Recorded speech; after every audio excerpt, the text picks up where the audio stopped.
Lena was known as the kindest woman in her town. If someone needed help, they called her first. If a neighbor was sick, Lena cooked meals. If someone had no money, she quietly gave what she could. People often said, "Lena has the biggest heart in the village." And every time she heard those words, she smiled, because helping people made her feel important, needed, loved.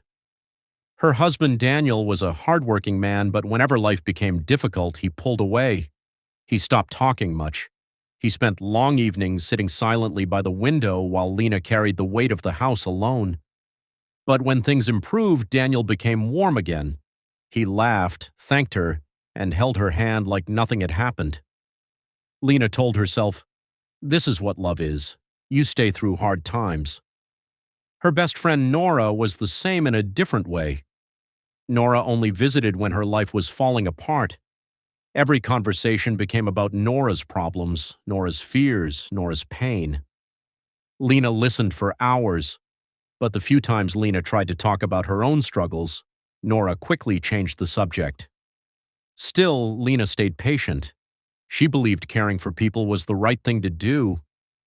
Then there was a young boy named Eli. He often got into trouble and had nobody guiding him. Lena helped him find work, gave him advice, and even lent him money many times. Eli once told her, "You're the only person who truly cares about me." Those words touched her deeply, so Lena kept giving, and little by little she stopped noticing her own exhaustion.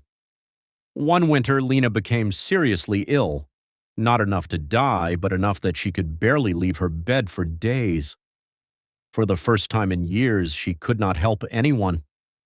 And suddenly the house became very quiet. Daniel tried to help, but after a few days he started complaining about how difficult everything was without her. Nora visited once, talked mostly about herself, then left quickly. Eli never came at all. Lena lay awake one night staring at the ceiling, and for the first time she asked herself a painful question. If I stop giving, who still stays? The answer hurt more than the sickness. She slowly realized something important. Many people did not truly love her. They loved what she did for them. There is a difference. Real love sees you even when you have nothing left to offer. Being useful is not the same as being valued.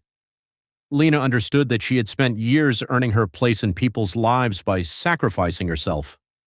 And because she always filled everyone's emptiness, nobody learned how to stand on their own. When she recovered, she made a quiet decision. She would still be kind, but she would stop abandoning herself to keep everyone else comfortable. The next time Nora came to complain, Lena gently said, "Before we talk about you, I need to tell you how I've been feeling lately." Nora looked surprised, but this time Lena did not stay silent, and something changed between them. For the first time, the friendship felt real instead of one-sided. Daniel noticed the change too. Lena stopped solving every problem before he even asked. At first he seemed confused, but slowly he began showing up more, asking questions, helping without being told. And months later, Eli finally returned. He apologized for disappearing while she was sick. Lena smiled kindly but honestly. She said, "Caring about someone means showing up when they need you too." Eli lowered his head and nodded. That moment taught him more than years of silent help ever had. Lena did not become cold. She simply learned that kindness should come from love, not fear. And once she stopped chasing people who only needed her, she finally noticed the few people who truly cared about her heart, not just her help. So remember this, the people who truly love you are not only there when they need something, they are there when you are tired, when you are quiet, when you have nothing left to give.